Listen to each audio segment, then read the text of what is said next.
it. Ladies and gentlemen, welcome back to episode 255 of Stogie Geeks. I am your host this week, Joe Hozempa, of course with Joe D. Always a pleasure. Right now we are doing Southern Draw, Jacob's Ladder. You should definitely check out this smoke. He's got some good stuff going on. We have live in studio Chief Evangelist Robert Holt from Southern Draw Cigars. How are you, sir? I'm doing wonderful. Thanks for the invite. It's going to be a good time. It is going to be a good time. This music's pumping me up, man. I'm like ready to get going. There we go. I appreciate. Welcome to the show. This is volume 3 of episode 255 of Stogie Geeks. I'm your host this week, Joe Hozempa. Always a privilege and an honor to be sitting in this chair. Thank you, Paul, for the opportunity. Joe D, co-hosting, doing a great job. Happy to be here, man. You know, it's a good time. And we have live in studio Chief Evangelist of Southern Draw Cigars, Robert Holt, who had traveled from Texas all the way to come here. Is that correct? That's correct. Texas. I've never been, always wanted to been. I've done some business in Texas personally. I've always heard everything's bigger in Texas. The drinks are bigger, the boots are bigger, the people are bigger. The booties are bigger. We like groceries. We like groceries down there.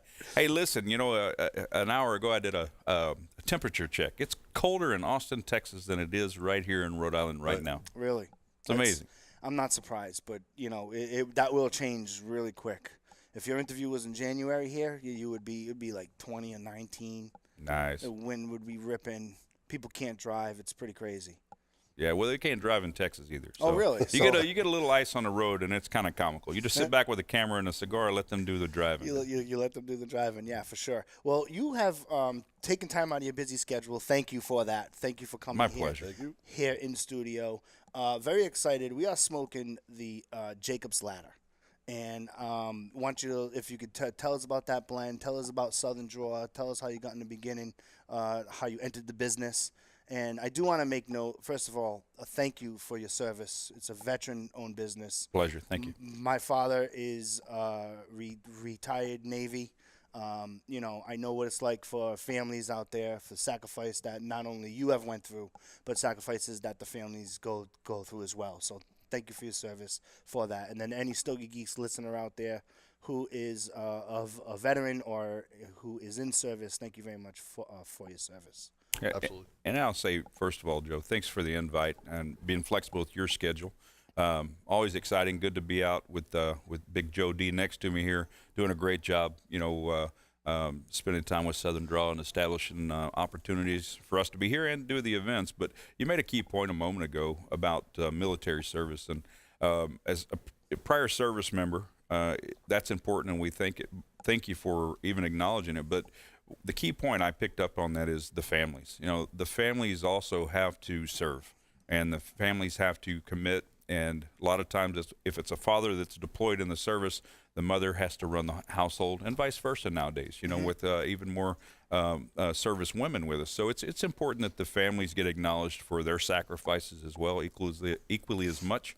Some challenges through life, and then when we come back, we're not always of the best mindset, right? So it is important to acknowledge that, because I think the families welcoming us back, especially from deployed status, is important, and the community embracing it, and ultimately that's really what led to the cigar that's in our hand. This is a little bit of quality of life, a little bit of peace, a little bit of a reward, I think. As frequently as we do it, or as infrequently for some people. But this is a great vehicle, I think, to enjoy, which is really what led us to this chair today for Southern Draw. Mm-hmm. Sure. Yeah, I definitely do want to hear the story. But, yeah, I've never really looked at it that way with the families until I'm sure you have been present with a retirement ceremony. Absolutely. And, it's like a funeral. You know what I mean? Like, because that person's identity – that person's identity is really is their service, and then now they're entering another chapter within their life, and the families have also paid the sacrifice. And I remember when my dad retired in the Navy, they had a ceremony within the ceremony for us, the family. So my little brother got up there, I got up there, my mom got up there, and they did a little thing for us too. And then ever since that moment, he retired 12 years ago, And ever since that moment, I've always acknowledged the person and the family. So it was one of those pivoting moments that moved me, and for those in the know, It resonates well. Yeah. it's just one of those things. So let's get to a better tone. It's a good All statement. right, absolutely. Let's talk how you made the transition from being in the military to like you already started to elaborate. I truly believe that when someone has the opportunity to smoke premium tobacco, especially premium cigars, that they owe it to themselves to take a break from whatever their definition of life is or whatever their definition of craziness is. You know what I mean? Absolutely. And for me, it's been such an industry that was introduced to me, and it's just fascinating to just hear the stories, to be with the people, and now like from speaking with Joe D pre Stogie Geeks, him and I have this opportunity to now share this on a weekly basis with a bunch of listeners. I mean, it's really the best of both worlds, because we get to speak to the actual players. Absolutely. And then we try our hardest as co-hosts to articulate that to our audience, But let's talk about your little slice of heaven over here. Sure. And I say it wasn't an immediate transition from my military service. I've been out of military for 20 years now. And I served in the Army, and a good point is Southern Draw is not just Robert Holt and Sharon Holt. It's necessary to acknowledge, since your father's retired Navy, the first partner that was brought into this business with us, although very humble and quiet, out of California, the Hogan family, Phil and Shelley Hogan. I want to give a shout out to them because they're as part of Southern Draw as I am, and Phil is also retired Navy, a true gentleman, someone that really enjoys the same passions I have, which we'll talk about in a moment, with cigars and fishing and outdoors, and he's a much better golfer than I am, but we won't get into that. But I had a 15-year period after my military service that I spent in the wireless industry, wireless telephone industry, and basically that took me around the world. It took me around the world even more than the military did. But 8 years I spent in the Caribbean, Latin America, Central America, and these are developing countries. Some people say third world. I certainly say developing countries. Maybe don't have the resources and assets at that point, primarily communication. So I tell you, some very hard-working people. There's probably not a country in Central South America and the Caribbean I haven't been in and spent a lot of time in. And what I found myself doing is these are families that get up with the sun and work. And as the sun gets ready to go down, they quit working. And what I found is we all got together for a cigar at the end of the day. And this was some advice that was given by a very famous tobacconist that has since passed on, and I don't want to take thunder from everybody that knew him, so I won't mention him by name, but he gave me some advice once. He said, at the end of the day, the reason why I stop and have a cigar is, he goes, I live by two principles that work for me. And he goes, this is an old man talking to, at that point, maybe I was much younger than I am now, right? But he says, you never take work home and you never take home to work, and it's a very simple concept, but his point was, at the end of a work day, when traffic is busy and you're still stressed out from work, if you just take the time, whether it's by yourself or with a couple of buddies, and have a cigar, he said, let traffic go by. And traffic in Jamaica or traffic in Barbados or traffic in Cuba was horse-drawn carts and taxis and motorcycles and bicycles. Pretty simple. For us, it's yellow taxis and stoplights, right? But his point was, I got to take it down a little bit, enjoy a cigar, maybe have one drink, which is what we're doing. Here's to you. Have a drink, relax for just a minute, Let the stress come down. And then when you go home, be with your family, have a nice dinner. Everything's back on even keel, right? And then when you start the next day and you kiss the babies goodbye and you kiss the wife, you get ready to go to work. I also wake up in the morning with a cup of coffee and have a cigar. It gets the day started. It's about accomplishing a mission. It's about setting the tone for the day. And if you set the tone in a relaxed atmosphere and something that you enjoy, I personally like to do a little Bible study. Some people just like to clear their head. Some people listen to music. But I think that was a nice life lesson for me. So what happened in that 8 years was daily basis. I would travel between Miami and Fort Lauderdale to fly to each of these countries to work on these wireless networks with the government agencies. And what happened is I started submitting myself to the culture in South Florida. and visiting all the cigar shops and eating nice Cuban food. There's plenty along the way from Fort Lauderdale to Miami. Isn't it beautiful? Isn't it beautiful? But Yep. that was the tip of the iceberg. Yeah.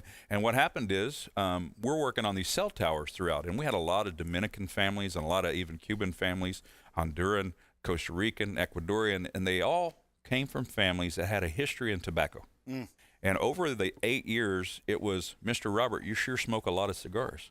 I would like you to meet my uncle or my grandfather or my cousin. They have tobacco farms. And as I went to these countries, I got to go into the farms as just a family friend. And I got to ask questions. I got to watch a passion. I got to watch an art form is what I would describe it as now, right? And that allowed me to go to basically all the tobacco growing regions, to visit most or all of the families and the factories and the farms. And then at the end of the day, we got to sit back and go, we get to smoke this cigar. It's more than enjoyable because now you see the passion. But what struck me was we grew up relatively poor, a lot of brothers and sisters, and we didn't have much. And I'm not saying this so my parents feel like they didn't provide enough, because they did. Sure. But we didn't have much, and we're not much different than a lot of people in our community. But as I grew in the wireless industry, I did have some wealth and some successes, and that was wonderful. And maybe it wasn't the best thing for us, for our family. It not only took me away, but it made us not need other people in our lives, in a sense that we had money, we had nice houses and boats and cars, and lived the fast life that we were good people. We felt like we were good, but there definitely wasn't a humility there. So let's go back to what happened with Southern Draw. We had some bad things happen financially in the wireless industry with some of our international business, and literally woke up one day and everything was gone. Yep. And some of the friends and family that I'll talk about that are part of Southern Draw were part of that as well, so they had loss as well. But when I came back, of course, smoking a cigar was always important to me. My wife said, let's do something together. Let's do something that you're passionate about. And I'm really only passionate about 3 things. I mean, really passionate. Yep. And one of them is fishing. Okay. I couldn't find anybody to pay me to go fishing. One thing is sex. I'm not good at that. Nobody's going to pay me for that. And the third thing was cigars. Okay, you got like it. And she said, I kind of like what you've learned, some of the concepts for a brand. And I literally sat down with a couple of buddies and I drew the logo that's on Joe's shirt, the Southern Draw logo, on the back of a beer napkin at a little golf course in Austin, Texas. And I said, if we ever had a cigar brand, it would be Southern Draw, but because that's a term for people that talk slow in the South, but drop the L. Southern meaning faith, family, hospitality. Yep. Meaning inclusive of everyone. Women, men, old, young, new generations, whether they like flavored infused cigars or not. The bottom line is there's a passion. And 2 was really focus on, as an engineer, focus on the science of the cigar. There's great tradition. There's great culture throughout the tobacco growing regions and the producing regions, specifically Cuba and Dominican Republic and Honduras and Nicaragua, of course. But we wanted to really look at how do we create a sustainable, consistent set of blends that we could grow with. So, Southern Draw was really created in that concept of wanting to do something with our family, people that we trusted, that trusted us. And then the most important aspect, Joe, was this. What we found at all those travels and all those little villages and towns and farms was when you write a check as a brand owner and you have your partners, you know where every one of those pennies go, whether it's to the people that are working the nurseries, that are plowing the fields, that are planting the tobacco, that are priming the tobacco, that are managing or hand building the barns in which to cure the tobacco. Which is not easy. It's not. This is it's been said that it takes 300 hands from a seed to a cigar, and we're starting to see more about it. But if you can provide in some way a little something for every one of those people in the process, it really makes this sweeter, I think. Yeah. So this just kind of started as a mission to do good for people and to be accountable ourselves and be able to kind of share our story and our faith and our family and do it with people that we felt like we trusted and that trusted us. And it has basically erupted into what we have Southern Draw. And yes, we're relatively small, but we're much larger than we were 3 or 4 years ago, right? Absolutely. That's actually a good perspective. You can say, okay, yeah, sure. I have a smaller market share, but you know something? You're in the mix. Right. You know what I mean? Right. And when people try your cigars, they're in the mix. especially if they like a certain profile, and we'll get to some of the profiles. Sure. But it's great that you seem to be the type of person who doesn't forget about the people who have carried you to how you started your business. Absolutely. We don't forget, and I would have to admit that I never forgot even during the good times. Yep. But I don't think I ever let them know, and I don't know that the decisions I made were to the benefit of everyone that it should have been. It was always about stockholders and shareholders, right? It's a different animal, and God bless the people that are in corporate America and the world and really benefit and have great wealth. But the great wealth for us was the worst thing that could have happened. Yep. Our family was pulled apart. And this is the glue. The cigar is the vehicle that put us all back together and put us on track to being better people and more accountable people. And I think that's just a life lesson. Yeah, and also just as someone from the outside observing your story, this is a very provocative statement to say on Stogie Geeks, but I do have a reputation, so it's not like your old money when it comes to cigars.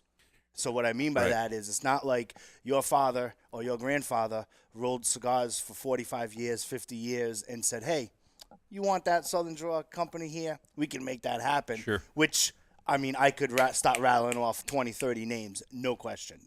I see them every day, either in my travels. Joe D sees them every day.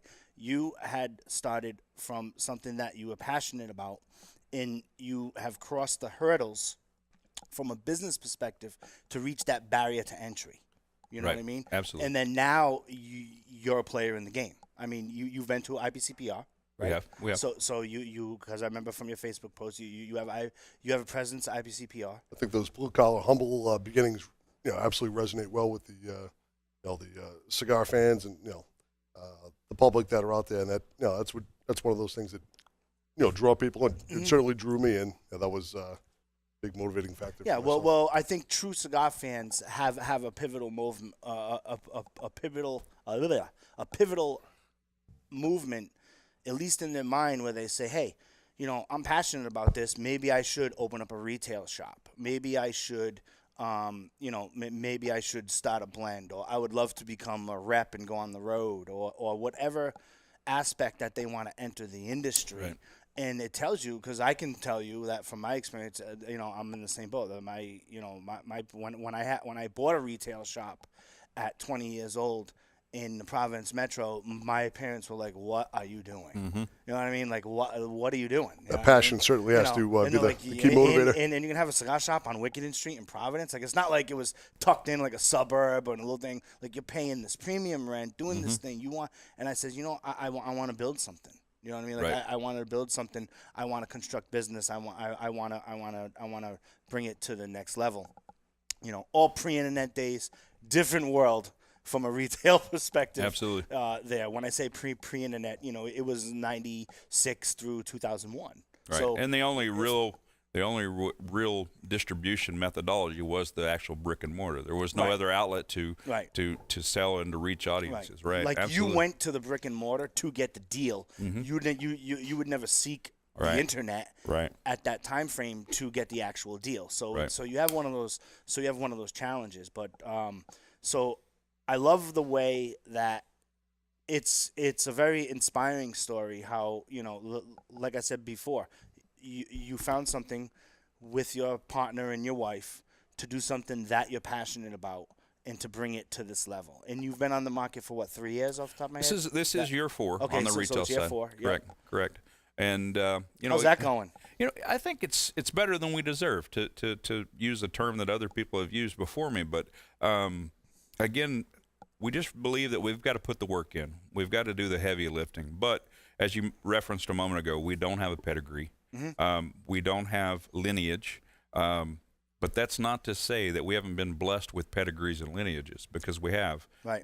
Most people know that every cigar that has a Southern Draw band on it is produced at the A.J. Fernandez factory. It's not to use A.J.'s name. It's to say thank you when I reference him as a mentor, as a good partner, as family. But there's many people in this industry that have come before us that are third or fourth or fifth generation that have stepped in and said, let me put arm around you. Let me see what you're doing. if you need advice, ask us. Let me show you how our inventory systems work. I'm a business guy, right? But the cigar industry is totally different than anything I've ever seen. So it doesn't matter how smart or MBAs or how educated I am. Really, this is street knowledge. This is hard-earned blood, sweat, and tears that have been offered to us by some of the largest brands and even the smallest brands. And on the road, people hear me reference some of those people. And obviously, AJ's one of those, but and only one of them. But all their years of knowledge and culture and tradition has been shared with us. If we go to Star Wars, new movies coming out in a couple of weeks, right? So as a Padawan learner, I get this knowledge and I get this lightsaber and I get to see what I can do with it. But it's really their knowledge and passion that's been shared that's offered us this opportunity. So we feel blessed in that sense. The humility of it is realizing how much goes into creating and producing a consistent premium cigar. Not just Southern Draw, but any. We do believe that our blends for us are special and unique, and it's what we do that makes us a little bit different. But the message to us is far more important to our brand and our growth of our brand and how we support our brand. But you also find that those people that I referenced that have supported us and helped us through this early stages, we smoke a lot of their cigars. We promote their cigars. We thank them publicly a lot because I think it's important to remind us how come we're here, how blessed we are, which is the grace of God and all these good people that have helped us out. What can't be lost in the shuffle is you were also receptive to that help, which speaks volumes too. And it seemed like in big time anybody, and you're receptive to the help and reached out, and I think that resonates well again. Not just the consumer standpoint, but also in the business. Thanks, Joe. You have a question for Joe? I mean, you are Joe. Yeah. Let me be candid. Today, right? anyway, yeah. If I start slurring, right, we're going to get to the blend. This is a full body, strong. I've had the cigar, luxury. This is my second right? one for the day of the Jacob's Ladder. I've had this cigar when Joe D introduced this to me, and he's like, and he's like, what do you think? I'm like, dude, that thing is like a spice bomb. Like, Right. and not too many cigars that have that are right in your face for that spice, Right. And not only that, like, you don't even have to drink. It really would start to make you like not loopy, but loopy. You know what I mean? Like it really lets you know. Could have a little something in the tank, get that base coat going. So it's a strong cigar. Yeah. Like when I knew I was doing this interview, I mean, I ate a little extra heavy, and I heard that you were enjoying some of the food here in Rhode Island, and I'm sure you ate too. But so if I start to slur, it's crazy. I dig this, and your Rosa Sharon, as well. Totally opposite sides of the spectrum, of course. Absolutely, it is. Which we'll get to your methodology in that Right. and placement. But do you have a question, Joe? Do you have a question, Joe, for Rob? At this point in time, no. I'm really digging I'm getting lost in the cigar, man. To be honest with you, that's where I'm. See, I'm trying to get lost in the cigar and host the show. It makes it difficult. Which with this cigar, it's pretty hard. The Rosa Sharon, I could probably do it. There's no question. Right. No, sometimes we got to take the camera. We'll pan to the left here for you. Then to top it off with this excellent choice, the pairings. What are we drinking? The Jeffersons. Jeffersons. Yeah, Jeffersons. It's just a great pairing. So. That'll give you a good balance. You'll be able to hang in for quite a while with as long as you keep imbibing there, it'll be okay. Yeah, it's a solid dessert after a good meal. Yeah, absolutely. It's good. No, it's in this blend. Obviously it is our fullest bodied. It is a Lancaster 401 Pennsylvania broadleaf, and as you can tell by the appearance, it is very aggressively fermented. The AJ Fernandez factory has really executed the strategy to almost perfection for us. That doesn't mean it's a perfect cigar, but for us, we've coaxed as much flavor and consistency out of that cigar I think that those tobaccos could ever possibly be. We're very proud of it and excited that people have enjoyed it. We're small, so every time we release a new blend, we feel like the whole world's on our shoulders, that it could all go away, Atlas, and I could drop it, and, we're only as good as the last thing we did. And when this was released at the show, it was with great caution because how many people really enjoy only full-bodied, full-flavored, right, as you say, spice bombs. But this is a Pennsylvania broadleaf. It's actually a double Maduro. but it's also a double Lajero. So in this blend, we actually have 25% Esteli Lajero, which is where a little more of that spice is coming from. But the other Lajero leaf is jalapa. It has a natural sweetness, almost like a sorghum or a molasses. And that's intentional in a sense that if we just wanted pure power, we probably would have gone, the second Lajero would have been a Piloto Cubano or an extra Esteli Lajero, with more power. Sounds like you got some more sticks coming out. We always have more sticks coming out, but in this case, we want it to be more meaty and smoky, and it is bold, but that little natural sweetness it makes it approachable for most people. And I've had people that smoke Connecticut's that have picked this cigar up and said, "I'll smoke it. I know it's strong. Just make sure you eat a bowl of chili, a rack of ribs, a steak like Joe did today." I only had a lobster. I had a steamed lobster and vegetables, but it's right there. As long as you have a little something in the tank, you really are good. But the Jacob's Ladder for us, it is obviously in honor of my son, who's Ethan Jacob. Okay. Which, much like this cigar, is at 17 a big, strong, bold kid, but he has this natural sweetness and this great demeanor that's much like his mom. And we really, when working on the blend and smoking through it, I was like, it couldn't have reflected his personality any better, because it really can knock you on your butt if it wants to, but Sounds it's got like that a strong sweetness. kid. Hey, he's a big, strong kid, but really he's a sweet kid, and he's got a good soul to him, and I believe this cigar has a good soul to it, and I think it's we released the Robusto, Toro, and Gordo to begin with at the show. The reception has been, again, better than we deserve. This week we started our second release of this cigar, which will take us through the holidays, and then there'll be some exciting things coming out for 2018 that involve this blend and other line extensions. It's going to be, I think, pretty exciting leading up into IPCPR. Okay. I'm going to ask you a business question. Not having any lineage from parental advisory, when you decide to give a release, how many do you know how to make? So like you said, you've had your first release. Sure. Now you have your second release. So what was the first release, numbers-wise? On this cigar, right about 100,000. Okay, so you had 100,000 cigars. Yeah. Then now you're into your second 100,000 cigars. That's correct. Right? That's correct. So like, where does that number come from? Like, put us into some perspective. Of Absolutely. that. Because you have some smaller lines, like the kudzu, and what's the other smaller one? The quick draw line. The quick draw. So you have smaller. So were those released in the same numbers, or? Panatella and Petit Corona, Okay. Mono, Pennsylvania, and Connecticut. Excellent question. And this goes back to our origin of this business. This business, unfortunately for us, was planned with an engineering mind. I'm all about numbers. Numbers don't lie. Sure. So part of our goal was to never have a cigar that dominates our sales across the board. We wanted to have an average sell of every SKU that was on the market. So when we began this, it started with the kudzu and the firethorn. Yep. And we'll talk about those blends a little later, but that's that medium to full-bodied Oscuro with the and a medium plus bodied Rosado cigar. And it was because I didn't want to start this brand by saying, here's a Connecticut, here's a Habano, here's a Maduro. Didn't want to do it. We've seen it enough. It's great. Well, see, that's what the lineage does. Right. You know what I mean? But we didn't want to do it. You know. So we did release a Habano, but it was Habano Rosado, something very special, something very finicky, something very difficult to work with that takes a lot of time, that has incredible flavor. The Mexican San Andreas binder, which was a unique approach, I think, right? Yep. But we set the annual production numbers before we ever started the business for every SKU. We also set the release dates. So in the core line, as we mentioned, it's Rose of Sharon, Firethorn, Kudzu, and now the Jacob's Ladder. The first release is always Robusto, Toro, Gordo, because our 8 years' worth of studies said that those will be the top-selling cigars for us in these blends in the United States. That's what the market dictates. We had to do it, right? Yep. But I'm a lover of classic sizes. I'm a lover of small ring gauge, traditional Cuban-sized cigars, 50 or less. So the quick draw line was quickly introduced after that, and that started with just the Petit Corona, which is a 4.5 44.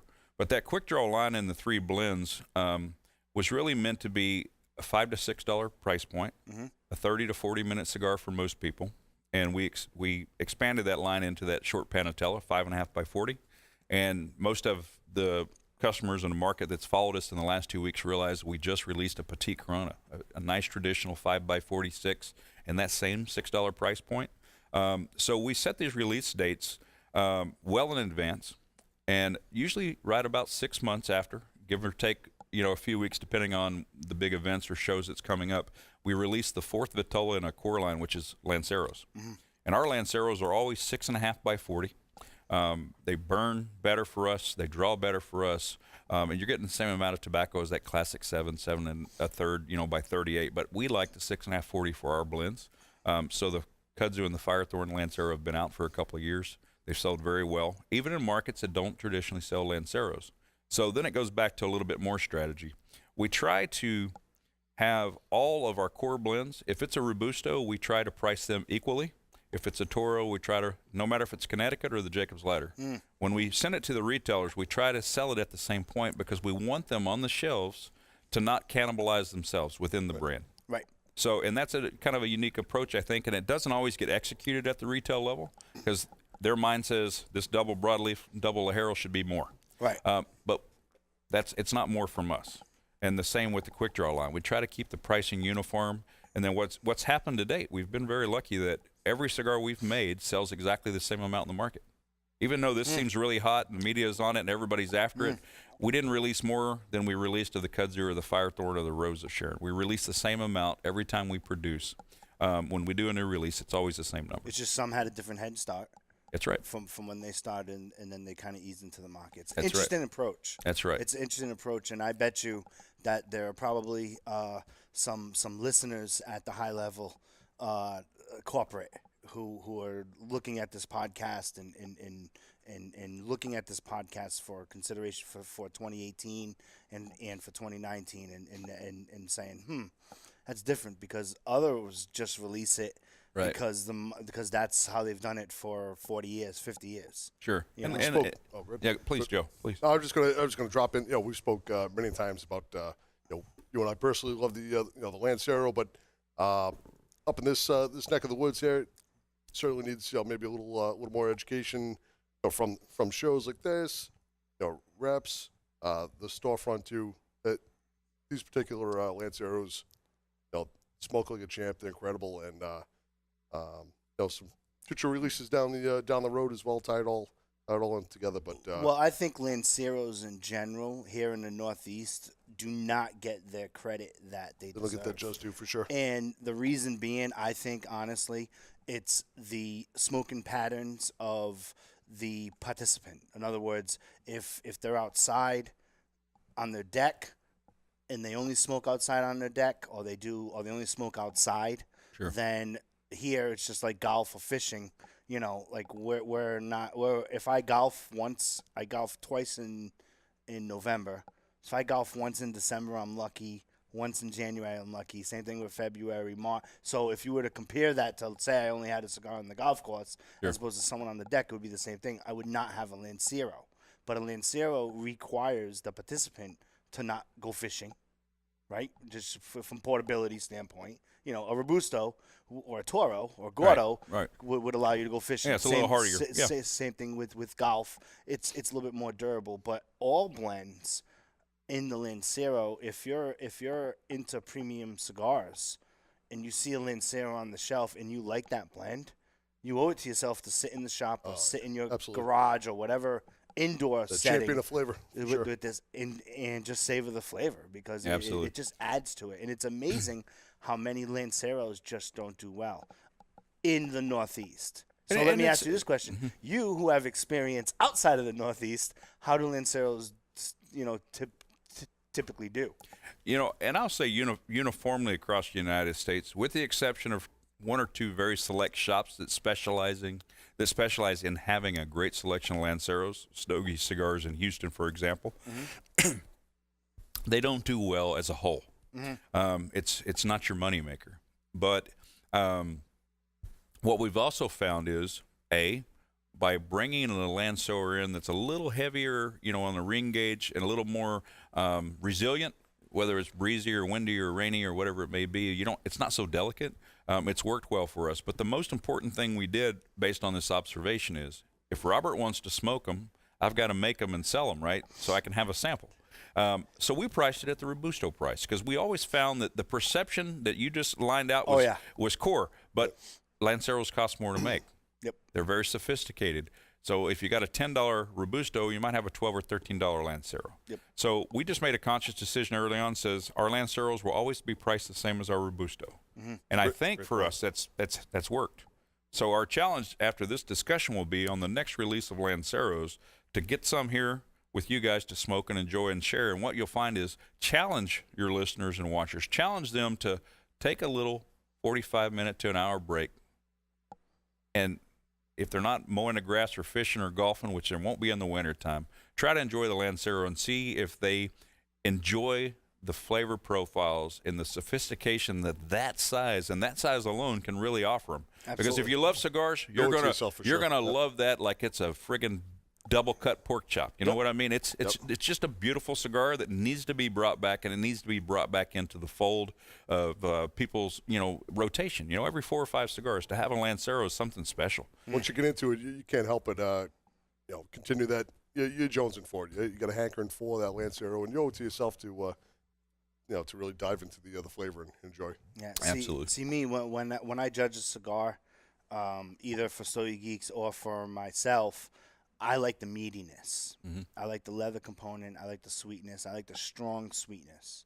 I like the strong sweetness that this has. My question to you is, would you ever put that in the smaller sizes, the Jacob's Ladder? Like the regular ones? Because I'm kind of intrigued. You know what I mean? Like thinking like, wow, if they could harness that meatiness in I mean, this is not a terribly it's not a big size, right? But what I did like about the quick draw series is there are moments when you only have your 40 minutes. Absolutely. And when you buy what are they available, 5 packs or whatever? No, individually, some shops have the packs. Okay, yeah. So some of the shops here in Northeast had packs. So those are a good entry level. Number one, to the product. And then number 2, to not have, you don't need 2 hours to smoke a quick draw. Absolutely. It's economical. It gives you a good premium cigar for the amount of time that you have without having to put it down. So you're putting this in the quick draw or no? But no. let me so let me answer He's like, your no question. way, man. I want to make money. No. It has nothing to do with that, because the quick draw blends, for example, the broadleaf, is a more expensive cigar to roll than that one. Really? It's okay. a very expensive tobacco, but it was intended to be $5 to $6. So here's the long answer to the question. This cigar that you're smoking has pre-August 8, 2016 production of Robusto Toro Gordo, Lancero, 6x56 Perfecto, 5x58 Perfecto, those are unique, and a Bellicoso Fino. Depending on what happens with the FDA, what happens over the next couple of years, if we have the right to go back and add any new sizes or any new releases, I would absolutely love all of our core lines to be brought back in those classic smaller sizes, without question. Yeah, smart move, yeah. The Panatellas and maybe more importantly, that cigar in a Corona Gordo, like the 546 we just relieved, and maybe after the show we'll just run downstairs and grab one, because the 546 in the Pennsylvania Quick Draw and the Dark Habano is absolutely phenomenal. It's got the body of a full size cigar. It's got a nice spice. It's got a nice meatiness to it, as you said. But they smoke so much differently in the new format. But depending on what happens with the FDA, we'll certainly explore bringing in smaller ring gauge sizes, because ultimately that's what I love the most. But as of December 2018, at the end of this month, we'll have 15 different cigars on the market that are 40 to 46 ring gauge.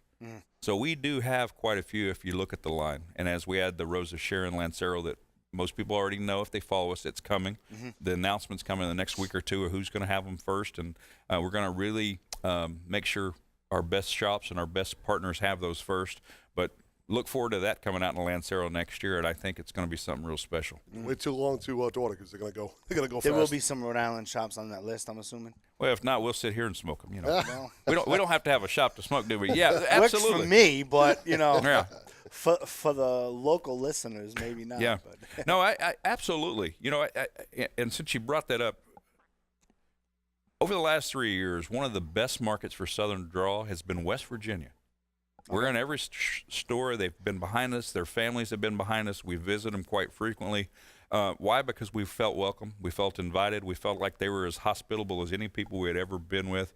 And they have this place called Tudor's Biscuit World, where you can get all-you-can-eat biscuits and gravy, and the biscuits are like this big. So that's a reason enough to go. But what's happened here with Joe over the last 3 or 4 months is this Joe is introducing them to Rhode Island and now into New Hampshire and Massachusetts. It's given us the opportunity to be here together today. Yeah. And what we're finding is thus far it's been very hospitable, very warm and welcoming, even for a brand called Southern Draw. Sure.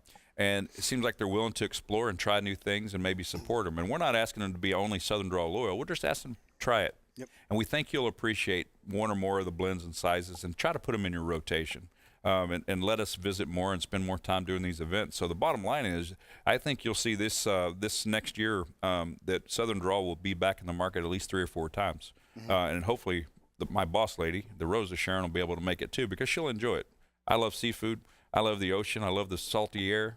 Even though it's kind of chilly out by the beach today, and we sat out and smoked a cigar with my fingers numb as they could be. But the answer is they're going to be here. I'm pretty certain we're going to be here for a long time in this market. Nice. Only going to rope them in summertime down here. It's nothing like it. When you started the business, did you know any of the talks of the FDA?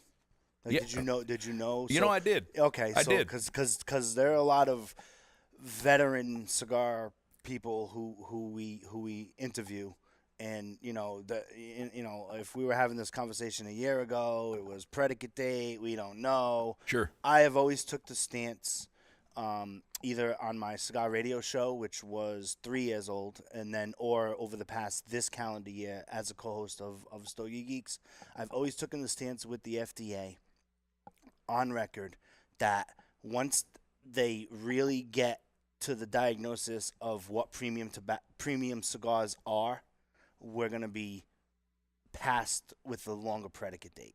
You know what I mean? I don't disagree. So I really and I've had veterans. I can name real names of some people, some players who looked at me and they were just like, "You are out of your mind." Like that was their exact quote to me, and I says, "No, listen, you don't understand.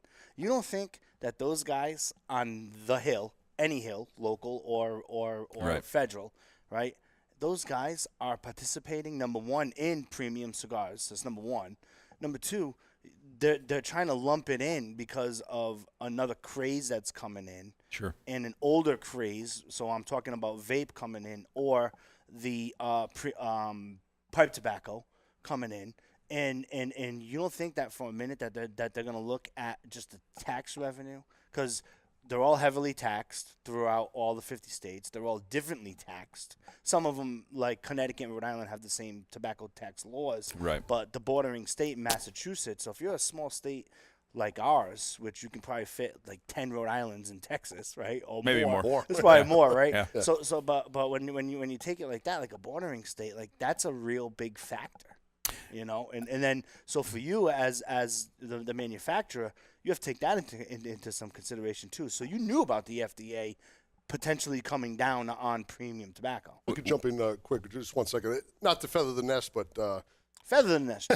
Do it. what I've enjoyed, in tracking Southern Draw for since the beginning here is, Southern Draw has always been first and foremost, with the media, with podcasts like this, getting the information out.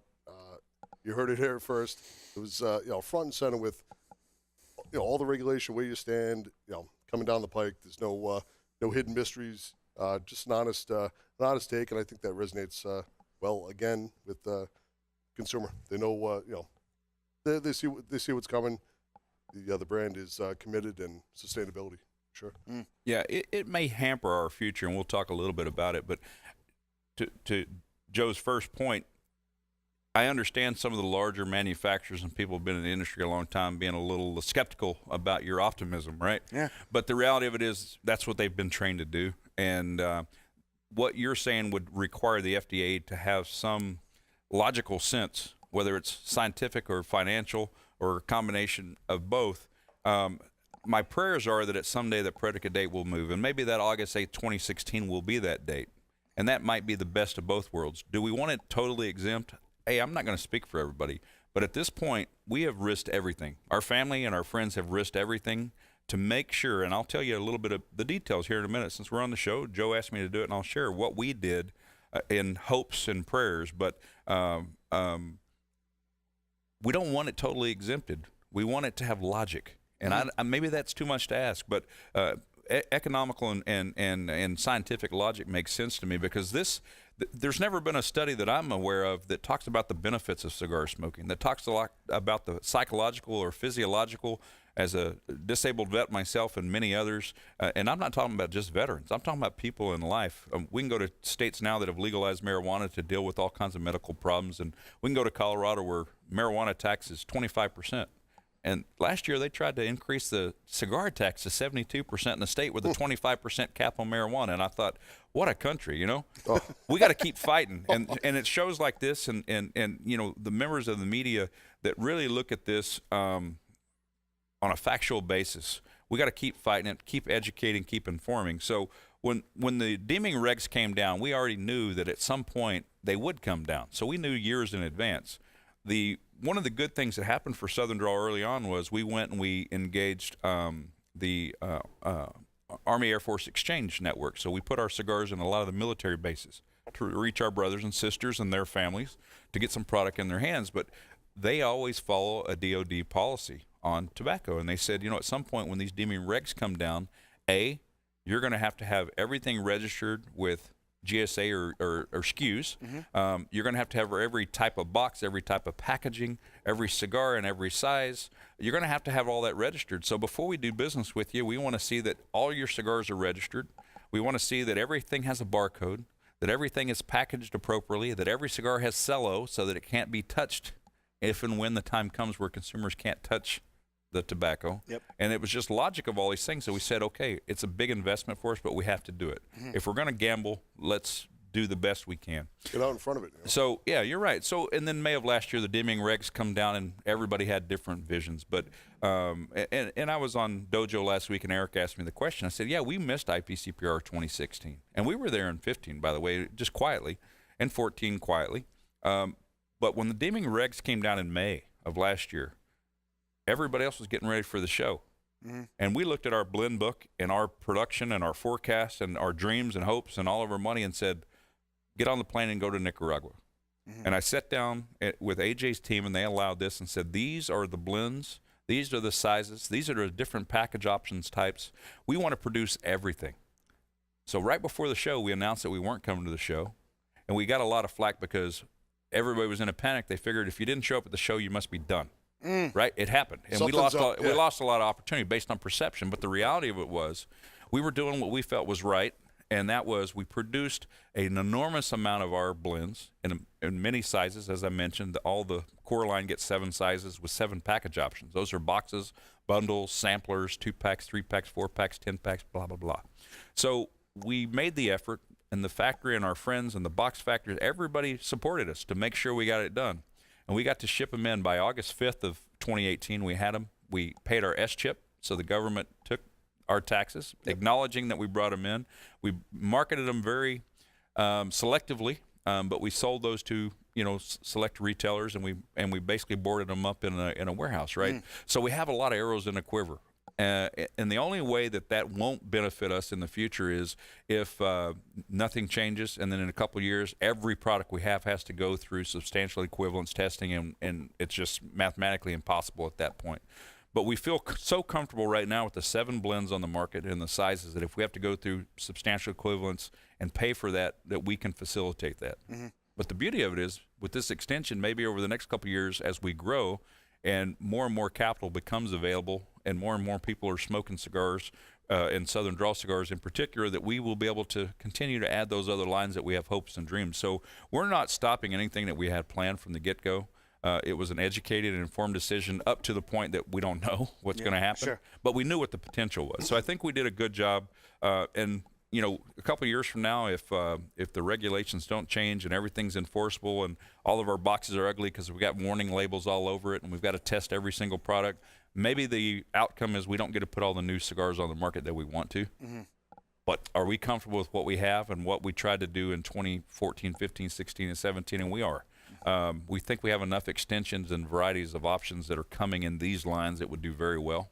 But we know that everybody gets excited about new cigars, and we have new things we want to share. Yeah. That we worked on and invested on. But we're going to keep fighting it and keep participating the best we can. We're not well-heeled financially in a sense that we can't contribute to every association, every group that needs contributions, but we do our best to help educate and inform. So we did a good job, I think, and maybe as Joe and I talked about last night, at some point people will look back and go, Robert was crazy wasting all that money doing it. But we couldn't not do it. Sure. We couldn't not do it. Yep. We had to. Certainly from a consumer perspective, the appreciation has to be there. That, coin the poker term, you guys were all in. You went absolutely all in, and you're in for the ride. So it's worth noting. Definitely. Attention to detail and care and TLC for the product moving forward, and you were able to take that leap of faith.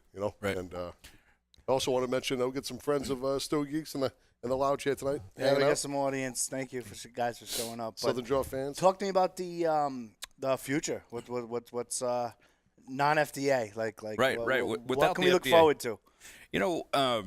Up to this point, we kind of give advance warning of what's coming out, and which they can follow you on your Facebook. Absolutely. Southern Draw on Facebook, I think Instagram and Twitter, SD Cigars. I think people find we're very active. We're very positive on a daily basis. It's not all about Southern Draw. It's about all those brands and people that we come across that influence us, that we appreciate, that we watch work hard. So it may be Eric Espinosa one day. It may be Skip and Michael. It may be Mr. Steve Saka. It may be AJ. It may be friggin' Jim Robinson up in Pittsburgh with the Leaf by Oscar and Oscar. There's just some good people. So our social media that we reference there is a good way to see what's going on in our daily life, I think. And all the shops and retailers and consumers and media, everybody gets their piece because we're always going to pay homage to everybody that's taking care of us. And I think that's an important part of what we do. But at this point, we've called a lot of things private label or Liga Roberto number this, number that. We've got some phenomenal blends.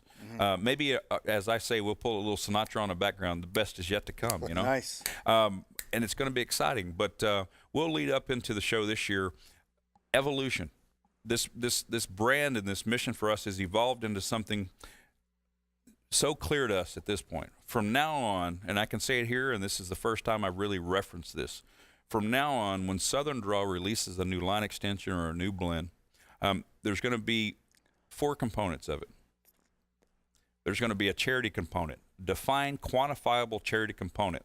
The first of which is one of our near and dear charities, which will be Cigars for Warriors, which we'll talk about moving into the spring. Secondly, there will be some limited exclusivity for a retail partner or retail partners that are going to also support our charities. And third of all, there's going to be a media partner that's part of that exclusivity and that release where we all have something unique to offer, but also to gain.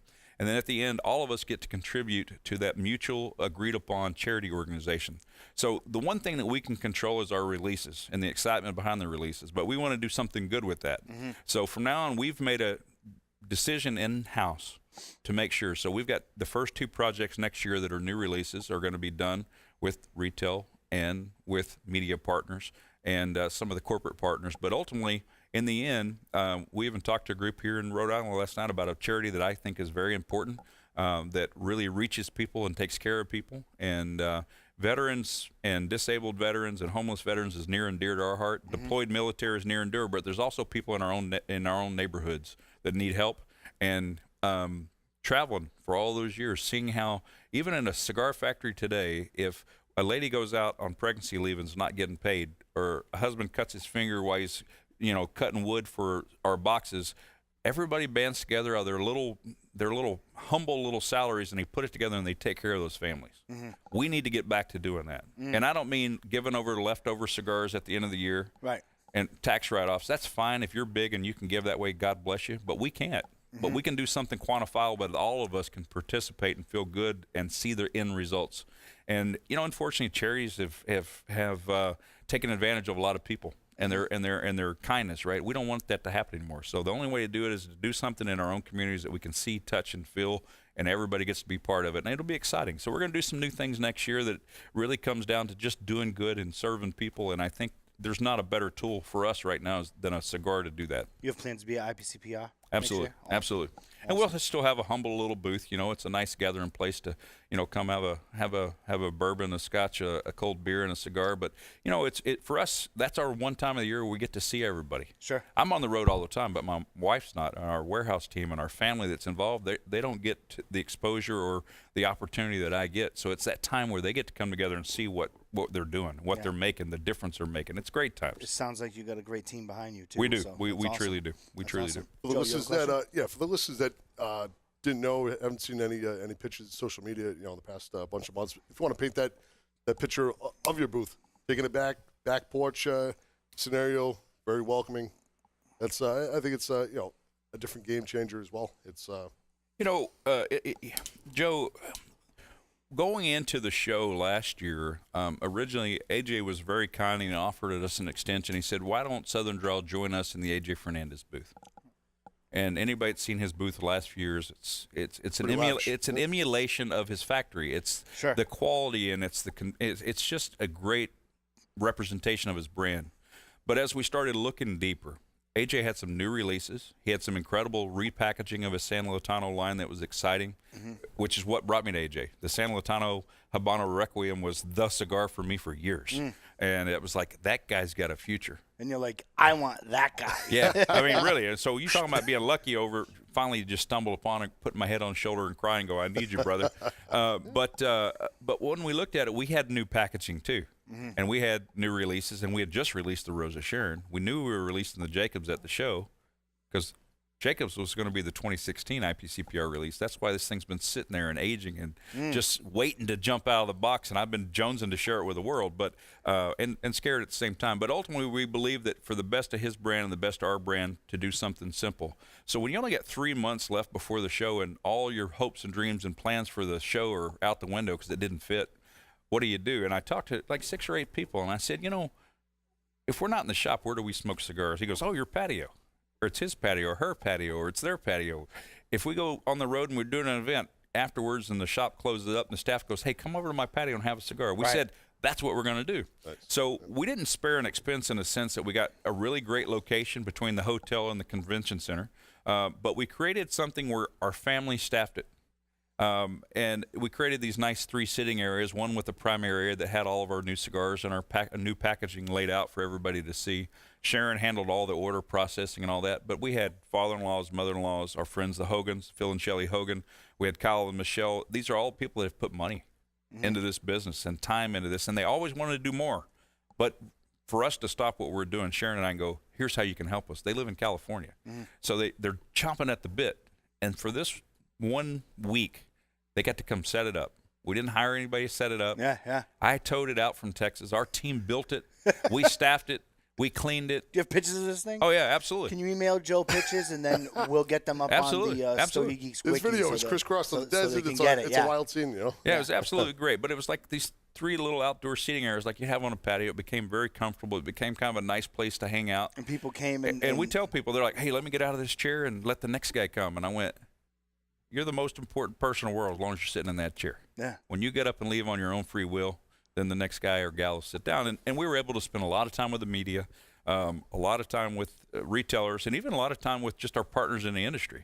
Because we're not big enough to go to the Circle Bar and spend $3,000 on drinks. But I tell you what, we've got friends that were bringing, drinks and beers and cigars, and we had a great time and a great conversation. But it came down to what we're in the business for, and it was that hospitality. Yep. That our family members just embraced everybody, and they let me jump conversation to conversation. It's funny that during that whole week of the show, I set that booth up when it was 127 degrees in the convention center. It was hot, and I was shorts and nasty, right? But the only thing I saw in the whole convention, I went to 2 meetings in AJ Fernandez's booth. I saw Jim and Oscar because their booth was right next door. I saw Enrique with 1502 next to me and visited him twice. Yep. And I went to the men's room. Yep. But never once from the moment it opened until hours after it closed, because we had to pack our own stuff up while everybody else was partying. Yep. We had to do it, with the U-Haul.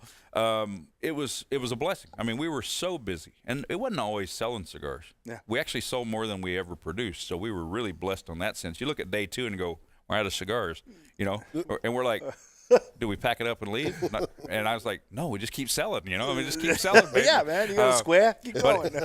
Absolutely. So it just turned out to be kind of a nice gathering place, a very comfortable place that no expectation. We didn't go into it and go, we got to make this much at the show. We would have killed ourselves had we done that. Yeah. So all the family talking me off the ledge going, let's just enjoy ourselves, relax, let people relax and understand the brand. Yep. It was all about sharing the message of the brand, and then they got to have cigars too. And it was fun. Nice. So we want to do something similar, I think, in the future. I don't think we ever want to grow to a point where we need to keep up with the Joneses and have bigger and better. And no fault for those. Great. They've successful, and they've got the big $1 million booths. God bless them. But that doesn't make it convenient or comfortable or welcoming to us. We want to do it our way. And I think we want to do something, and we've taken a lot of feedback from people going, awesome. More beer. I mean, number one, it's more beer. Sure. So like I said, everything's bigger in Texas. Yeah, right. So we're looking forward to it. Sometimes it pays to let it breathe and let it play itself out and go the direction it's supposed to go. Absolutely. You've been to the factory. Many times. Absolutely. Paint a picture for us and the Stogie Geeks listener. You've been to the factory. Hi, I'm Robert Holt. I'm from Southern Georgia. Chief Evangelist. How does your day go? You got there. I'm assuming that you meet the people who are going to construct your cigars and do that. Right. Take us through that. Well, I think the joy is I've been to almost every factory, and I've seen the intricacies of all these operations. AJ happened to be the one that was very open and welcoming. There was no Willy Wonka Wizard of Oz you can't see behind the curtain with him. Yep. It was if we're going to do business together, we're going to trust each other, and when we shake hands, that means we're ready to go. So what does that mean? Let me take you. The first step was, and I had traveled to many other factories leading up to look for the right partner, or the right partner to just say, we know you need help, come let us help you. So we just weren't sure what was going on. But I tell you, we stayed in, most of the time we'd stay in a little hotel called Los Arcos in Esteli. And we've been to Honduras and Dominican and looked at those factories too. But we wanted to be in Nicaragua because of the proximity to Texas, how quickly we can get in and out as much as I travel. It makes sense. Yep. You fly out of Houston, in 2 hours, you're in Managua. So it's great, right? But here was the most important. Get up in the morning, and I know the factory opens at 7 o'clock in the morning. So I get over there a little bit early to the big gates. This was when AJ opened his new factory, which subsequently he's opened another new factory. But this one, all these buses, old school buses that used to be on your roads and mine, are there, full of people, motorcycles and bicycles coming through the gates. And I said, tell me about that. Anybody that wants and needs a ride to work is picked up on a school bus like our own children, taken care of to make sure that if their only possibility of missing work is because their transportation wasn't available. Pick them up and bring them to work. And the school bus is full. And bring them home after work. Right. And then you look at the bicycles and the little motorcycles, and these are terrible roads and potholes and, horses and cows walking across the roads, goats and chickens. I mean, literally it's like everything's free range there, right? It's awesome. But you go, there's no way these bicycles can keep up with this and these motorcycles. And then you look over and say, what's that? And they said, that's a repair shop. The repair shop's open the whole time the factory's open. If your bicycle breaks down, your motorcycle, here's a place to fix it. Here's all the tools. Here's everything you need. Wow. And then you walk through the front gates, and you look to the left, and there's this beautiful little cabin or cottage there, and there's nice little grass, and it looks like it's almost like a first-grade classroom. And you go, what is that? That's the daycare. We've got a lot of mothers here that work. Wow. And the husbands work at another factory or this factory, right? And ultimately, we take care of people. And then, what is that? Oh, that's a clinic. If someone is ill, if someone's sick, if somebody needs attention, they don't have to miss work for it. We want them to be here. We want them to be taken care of. These are the little things we can do. And at that point, I'm on a cloud. I'm on a cloud. These are my guys, right? Attention to detail. Yeah, right. Wow. Absolutely. Yeah. Absolutely. And I'm a nobody, right? I'm walking in as an unknown, right? Who's this Texan? Yeah, and I don't know if they picked up on that or not. If they thought I'm sure they did, sir. But your boots? I might have wore some different ones. But this, and I'm painting the picture of early on my impression of what we saw, and it was, I'm not here for a tour. I'm here to tell you about a dream and a strategy. Mm-hmm. I'm here to tell you my challenges. I'm here to tell you that this is something we're committed to, but we're looking for the right family to be part of. And it was really AJ's team and family, and there were other staff members that have since moved on in the industry that basically came in and said, "How do you like your coffee?" And I said, let me get you a couple cigars to smoke. And of course I wanted that. It's early in the morning. I want a cigar and a coffee. It's breakfast.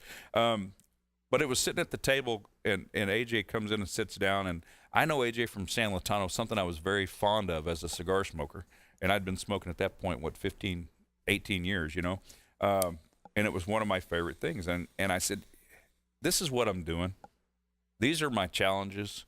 And here's kind of the first blends that we have, and we worked on production elsewhere, and not to fault them, but it just wasn't right. Whether it was quality or consistency or the relationship, it just wasn't. I didn't feel like it was going to be something we could invest in. And he says, let me show you around.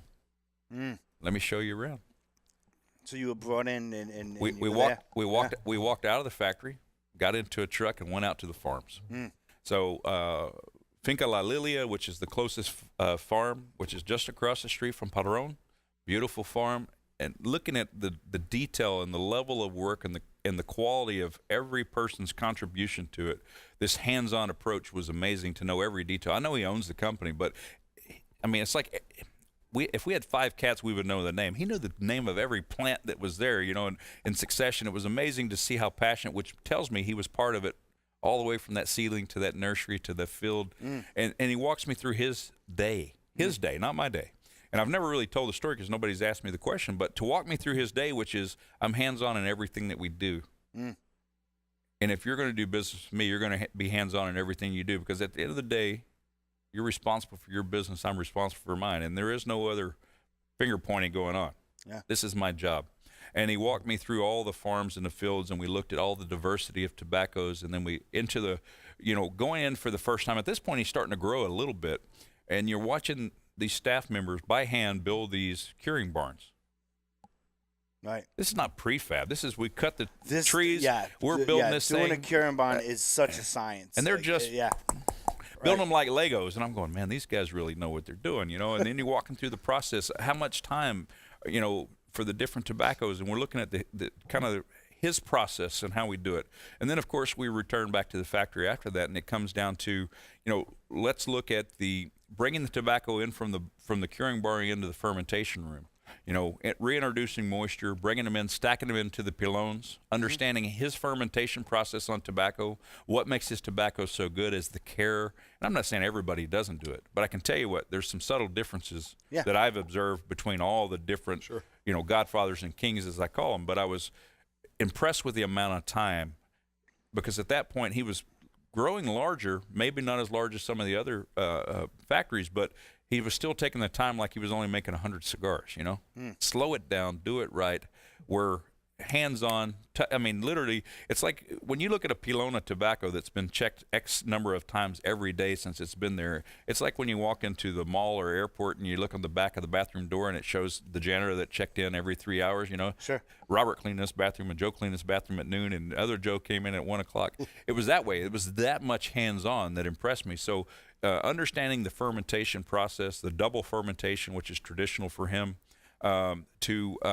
going in and putting the tobaccos into the paquetes or the bells for storage for proper aging, and then the separation, understanding that when you look at the floor, and there's tobacco flying everywhere. Right. There's not a single leaf. There's not a stem on the floor. There's nothing on the floor, which means everything's being utilized. Right. Which means every crumb of bread's being eaten.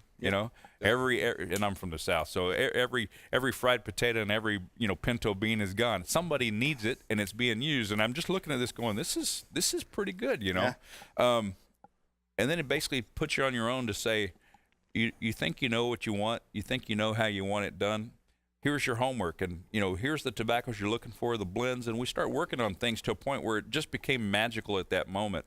But to walk in to each of the steps in the process, and to really engage with the people on the floor, the not just the managers, not just the team that oversees the quality control and those things, but to see the multiple steps there and spend time with them and watch how passionate they are just about their role. How passionate can you really be about stripping one vein out of 2 tobacco leaves and separating them in color? Sure. But they're good, and they're efficient and they're satisfied that that is their job and they're doing something good. And it was impressive for me to walk through that process. We but, appreciate it's, sure. but in the end, we still get to sit down and smoke them, right?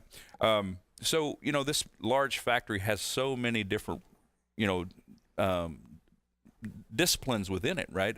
But each one of them are as important as the previous or the next. And, when you walk into it, and this is the cellar, right? This is the closing deal. When you walk into the aging room and you see all these cigars and you see all the written names and blends and sizes, and it's the things that you've been smoking and the things that you're like passionate about, and it's the things that you go, I get to buy those on my local shop. Yeah. And they're made right here, and they come right out of there. And then where do they go? We're smoking them. They're like, well, they come over here to quality control, and then they pull them out of the mazos, and they put them on the table, and they touch everything again and go through it and look at it and separate them. And before they ever go to packaging, it's like 3 more levels of quality control. I was like, okay, so we went through all this, and how do they get to my shelf? And it's now we go into. Have you ever had to take cigars and put bands on them? Yes. Very tough. It's brutal. Yes. And our first, as a retail yeah. cigar shop, I remember when we used to have a house cigar, and we had a bunch of It's a Boy, It's a Girls, and we did the traditional packaged ones, but then we did sell our house cigars in bundles and do that. And I remember us sitting there, and we ruined a few. Like I was like, oh, that's mine to smoke. Oh, that's mine to smoke too. It's Quality pretty, control. it's pretty tedious. It is. And if you're as bad as I am at it, you ruin more than you know that you ruined. Because when they got home and they tried to take the bands off and half the leaf comes off. But you see their simple little jig that they created to put the bands of any band and how detailed they were. And I was like, all right, so when do they go in the boxes? Well, the boxes are coming from 12 or 15 different factories. So what do we have to do? We have to go to the box factories and find the right factory for us, for our style of boxes when it comes to quality and consistency on that, just as much as the cigar, because consumers buy with their eyes. Yeah. Right. And I start learning more that a box is not just a box. Right. And with the FDA, it's not just a box. Sure. It's a box with substantial equivalence, or grandfather design. But it was their desire to put me through my paces and make sure I knew what I was getting into and make sure that I had options and I had choices and that I was making the best choice. But when I made the choice, it was as simple as this. I had just been defrauded out of millions of dollars in my life in the telecom industry, working in third world countries with very powerful attorneys and ministers of telecom, ministers of economics, and it was a brutal time in my life, right? And I will never forget how sour and upset I was over it. So I had drafted this massive contract, like 4 reams of paper, sent it to AJ, and I come in and AJ goes, let me just put it to you this way. You're a farm boy. You grew up in East Texas after you left California. I'm a farm boy from Cuba. He goes, how about you and I just shake hands? And I said, it's not that simple. He said, yes, it is. He said, I execute everything you ask me to execute, and you pay me. And you go sell the cigars. And if you don't pay me, I don't execute everything you ask me to execute. And I said, well, we're going to have to agree on some things when it comes to pricing. He goes, of course. But once we shake our hands, we're family, and we're going to do business that way. And when you get to the point where you're not comfortable doing it that way because I'm too big or you're too big or we're both too big, then let's not do business together anymore. It's pretty refreshing, huh? Wow. That's different. Well, refreshing. It was refreshing but scary. It is. I've actually, in my personal business, my customers, like, there is a genuine embrace, hug, handshake. Some of them are deeper hugs. You know what I mean? Sure. But it's the same way. Absolutely. With business. Like, if you can't trust me to do what my job is, and there you go. But unfortunately, many of us through life, we experience things that take that away, take the value of what that handshake used to mean, and it's obviously paid dividends. So we struck the deal, and little things like I walk into his guest house or where his customers usually stay, and the same housekeepers and the same people cooking all the meals, taking care of your every wish, cleaning things that aren't even dirty. This is attention to detail, even just more than a hotel would. Hospitality to another level. And I think one of the other impressive things is when AJ built his new house for the customers to come down to, which hopefully at some point you'll see, he also built this very large indoor pavilion out back, out by the pool, and on the other side of the wall is the factory, right? You literally get to walk right into it. So you've got a big main house we call the White House. You got 5 or 6 or 7 outdoor rooms that are like really nice casitas. Nice green grass. Don't walk in, there's chiggers. Beautiful pool with a big AJ logo on it. But this pavilion is walled and glass on all sides with a nice bar Out to the side is a huge barbecue pit where he throws nice parties and mariachis and really makes people feel welcome. But it's a beautiful building, poker tables and domino tables. No TVs. There's outlets for TVs everywhere. That sounds like my place. And he says, another great attention to detail. yeah. Oh, and man. he says, originally it was designed for TVs, obviously. All you Americans come, you want to watch sports and stock markets and all that. Yeah. And he goes, let me just say this. There's a 60-inch TV right inside the doors in the house. If you want to watch TV, go in there. If you want to be alone and go watch TV, knock yourself out. If not, this is where it's out at. here, we're having cigars and conversation. We're getting to know each other. That's my type and of I place. said, that's why we got in this business, to use this tool, 2 chairs and an ashtray. We get to know something about each other. Maybe back goes to the other part of our vision is with all the hate and all the racial issues and religious issues and political issues and northerners and southerners and, North Korea, South Korea, it doesn't matter. It happens all over the world. The one great equalizer I think we all know, which is why we're in the business, is if we can sit down with a cigar and have a conversation, maybe we'll learn a little bit about one another so we understand what's made us us and maybe why we believe what we believe. Maybe we'll change each other's opinion of one another, but, maybe not. But ultimately, we gave it a hell of a try, right? We got to have a cigar. So, that's just a little bit about the factory and the experience in a country. And I'll finish that kind of long-winded response. My apologies. That's okay. It's great. It's great. With saying something that really resonated with my family. I've been in 65 countries. And maybe actually 67 now. A lot of third world developing, but a lot of industrialized nations in that sense. I have never seen people work so hard for so little, but yet be so content. And that's as simple as I can make it. And I said, I want to be that guy. Yep. I want to work hard. I want to just provide for the family. And I want to be content with it within myself. And that is the most important mission and message coming from Southern Drawl today, I think, that I can share with anybody. No, thank you for sharing. Thank you for sharing. I have one more question for you before we wrap up. But, Joe, do you have any questions? Or are you just still indulging and hanging out? Just a quick note as you're painting the picture, the long, intricate process, AJ and attention to details. And you had mentioned, really slowing things down and appreciating, and I see that as like a euphemism, for life and for the cigar world. That's what we do, in the lounges and wherever we're enjoying a premium cigar. Take that TV time out, enjoy, relax, appreciate. Yes. That's where I'm at. It is where it's at, and it's in. You're very fortunate to hold true core to your values, have a strong system behind you of beliefs, and be in a factory that also supports that, and be able to penetrate in an industry, for sure. My final question for you for this interview, and I certainly hope there will be more over next calendar year for sure. They might be Skyped unless you really have a hankering for some seafood. We'll try to pin him down. Come down, get him down there. Yep. Right? But if you keep doing what you're doing, he'll be here more. So that's Beautiful great thing. stuff.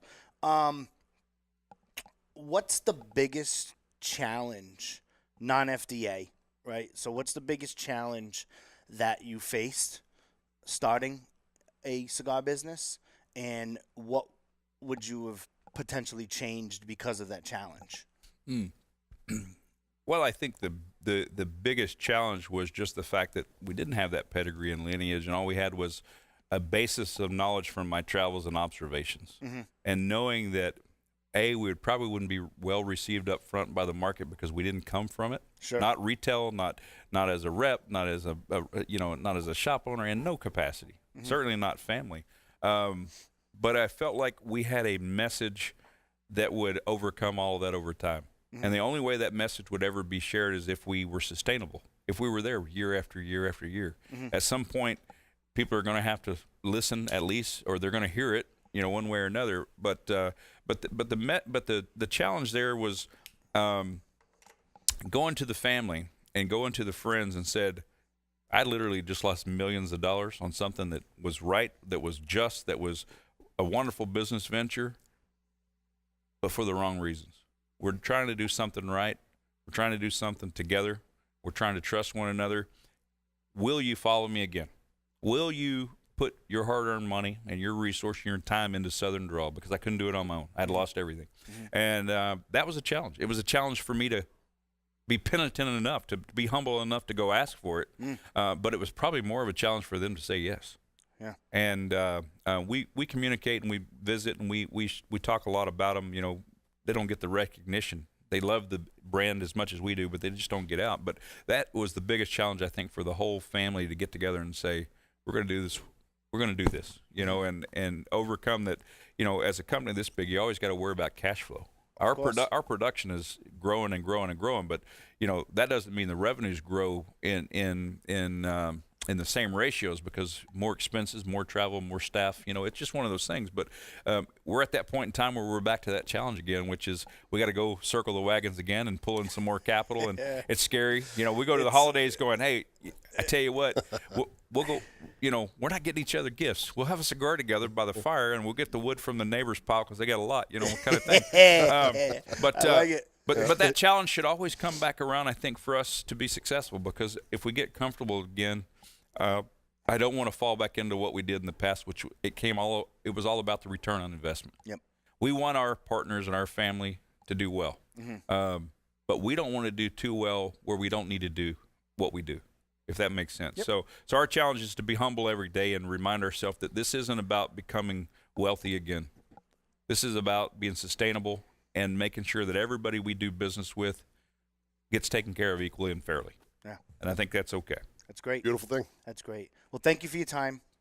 Thank you for being live in studio. I know you guys got events scheduled for today. You got a The you got a gentleman wine 7 to tape? 9, come on down. What do you got? Report wine event. Port wine and Could be Southern another Draw cigars. That sounds like packed house, that standing sounds capacity. like a good. That sounds like a good time. Or as I would say, that sounds like a hootenanny. It's a hootenanny. We use that term too. I love that term. I love that term. You know? It definitely defines what we're going to be doing later. No, I appreciate the invite and the special time slot, and making time for me here in the studio, and I'm looking forward to it. You know, we at Southern Draw, it started in the South, but we're now in over 40 states and lots of countries, and ultimately to move into New England, and we've done quite a bit in New York, New Jersey in the last I heard year. you got in your first shop in Massachusetts. There we go, and good that's a shop. challenge. Yeah, that is a challenge because it changes the tobacco tax. It does. It Fly does. house. Yeah. Yep, full Yeah, number. so it'll be good. You know, it's going to be a good run, and I think, you know, if Joe busts his hump here, you know, Sharon and I'll be able to get out a few times a year, and I'll get my lobster, and we'll smoke some sticks, and we'll visit again soon. That sounds like a plan. Appreciate you guys. Yes. No, thank Absolutely you. appreciate it. Thank you for coming. That was Robert, Chief Evangelist from Southern Draw Cigars. Check them out online, southerndrawcigars.com. I was your host, Joe Hozempa, for episode 255 of Stogie Geeks. Co-host Joe D. Thank you very much. We'll see you next time. Peace.